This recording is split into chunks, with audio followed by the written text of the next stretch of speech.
As I suspected.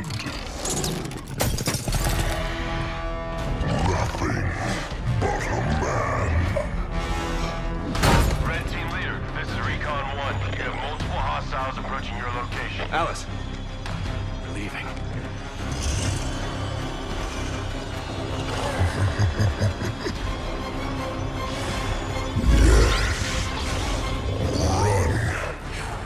Little demon. Command, this is Red Team.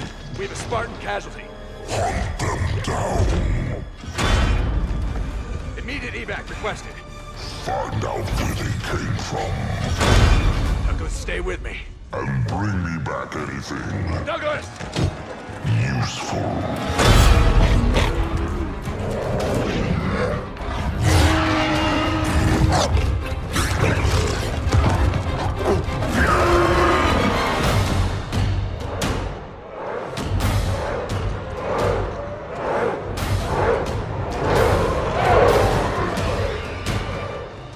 Come on! Do we have a plan? We do. Jerome, the spirit of fire action. Cutter here. Status. Sir, requesting danger close. On our location, trailing north. Commence 5 seconds. Interesting plan. Hello and welcome to another Game of the Year 2017 video, and before we kick off the top 10 list of my favorite games of 2017, I thought it would behoove of me to take the time and tell you guys what my honorable mentions are this year. So these are going to be all the titles that I enjoyed playing in 2017 that did not make the final cut for my top 10 favorite games of the year. This year specifically has been one of the best years for video games in quite a long time, so it's been really nice to have so many good titles to play with throughout the entire year. And it was really hard to come up with a top 10 list this year, whereas last year I was scratching my head coming up with the top 10 list. But anyways, we're going to go down with my honorable mentions, and these are going to be kind of quick pace, rapid fire. I'm not going to talk about them too much, but I will tell you guys these are all good games that you should definitely check out. Number one, of course, I didn't put it in my top 10 because at the time of recording these videos and at the time of publishing them, most likely, this game is still technically an early access game. Also, I've been patiently awaiting the Xbox One version of this game, which is out this week at the time of this recording, and I do plan on doing impressions of it at some point, but I didn't feel comfortable enough with the very small amount I played with the PC version of it to put it in my top 10, but it is an excellent game, and it's going to make a lot of people's top 10s. That is, of course, PlayerUnknown's Battlegrounds. This is a fantastic game. It's something completely different. It's really captured the world by storm. I think there's, what, like 20 million active players playing this game on Steam alone, and I can't wait to see what those numbers are like once it hits Xbox One later this week. I had a lot of fun playing this game. I put maybe 4 or 5 hours into it, so I didn't put nearly as much time as a lot of other people, and because of that, I didn't spend as much time with this game that I felt like it would crack my personal top 10, but I do think it's one of the better games that came out this year. A lot of people really love this game. A lot of my friends are super into it, but as you guys know, I'm not a huge PC gamer. I'm more of a console gamer, so I've been waiting for the Xbox One version of this game, so I will definitely be getting my playtime when that version hits in a couple days from now at the time of this recording. PlayerUnknown's Battlegrounds, that's the first game on this list. The next game up on here, this is cheating a little bit, however, this version of the game did come out this year. That is Stardew Valley for the Nintendo Switch. At the time of my recording this, I have played over 80 hours of the Nintendo Switch version. This is the game that I'm playing every day, even whilst right now starting a new job, trying to do all this channel stuff and everything. I haven't had a lot of time to play new video games in the past month, so all of my free time, the little bit of free time I have in between, has been spent literally almost every day, anywhere between 20 minutes to an hour, playing Stardew Valley for the Nintendo Switch. Now, this is a game I dumped 115 hours into the Xbox One version of it last December, and I've been waiting and waiting for this Nintendo Switch version because it is the best portable version of the game, not to mention also the ability to just throw it on that Switch dock and play it on my TV. It's awesome. Next on this video is going to be a game that was on my top 10 list until something kicked it off at number 10. This is one of my favorite Nintendo Switch releases of the year, and that is Puyo Tetris. This is a fantastic game It's a great cooperative experience. I've had a lot of fun playing this game with my girlfriend, with other friends.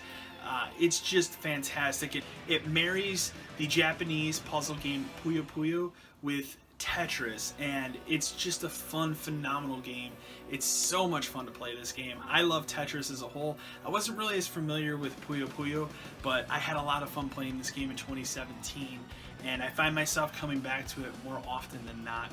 And this is a game that my girlfriend kicks my ass in constantly. Finally, another one on this list that didn't quite make the top 10 list. Part of it is because I don't really like to pick remasters and put them in my top 10 list unless it's something I really just enjoyed playing again for the first time and I really feel like it was a new enough experience to put on this list. I try to avoid putting remasters in my top 10 lists for favorite games of the year. This game is the Crash Bandicoot HD trilogy that came out for PlayStation 4.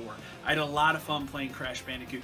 As a kid, I'm going to be honest, I only ever played the original Crash Bandicoot, and then I feel like that was the time where I started to kind of grow out of platformers and I discovered JRPGs and I just kind of hit the ground running with that genre, and I missed out on a lot of the other platformers and stuff from this era. Crash Bandicoot, the first one, was the only one that I had really ever played, so I had a lot of fun going back, and there was definitely a big sense of nostalgia playing the original Crash Bandicoot on PlayStation 4, but then also playing these other ones was a lot of fun too, and that's another one that's on my list of I would like to go back to it at some point, but that's an honorable mention. Great release, was one of the most successful releases of the year as well.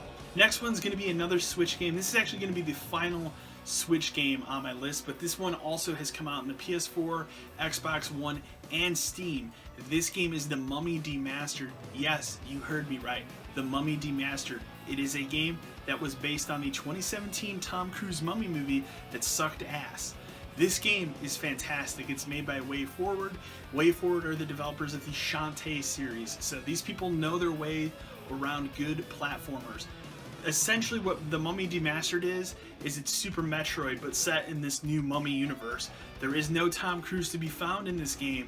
Instead, you are a soldier of, what is it called? Prodigium, I think is the name of the... I saw this Mummy movie. You can watch the review on this channel. That movie sucks, but you're an agent of Prodigium, which is that whole Dr. Jekyll-led government agency that's trying to find all these relics, and you are fighting the mummy, and you drop in and you're fighting different things. It's very much Super Metroid, and it's awesome. The music is great, the visuals, everything about it looks really, really good. It's a great looking retro game, and I had a lot of fun with this. The other reason I put it on this list is we don't really get normally good licensed games based on movies, and this was a rare case of a really, really bad movie having an excellent licensed game. The other reason I had to put it on this list is to let you guys know I don't know what's going to happen with this game, being that it's a licensed game. It could get de-licensed at some point, so if you're even remotely interested in what I've said about this game here or any of the footage I presented in this video, I highly recommend you go and check it out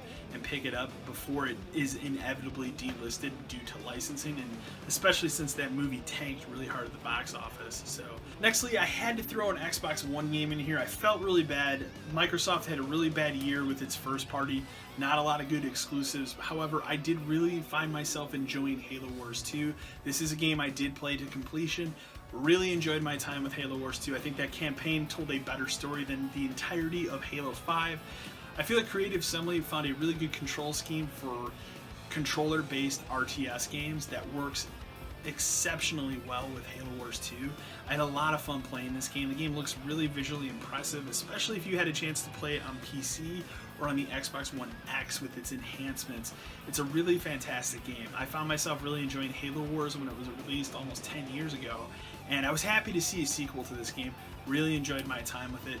It's a really good exclusive that you probably overlooked even if you own an Xbox One. And finally, my favorite game on this list that, unfortunately, because I've only put about 5 hours into it, I wasn't comfortable enough putting it in a top 10 list.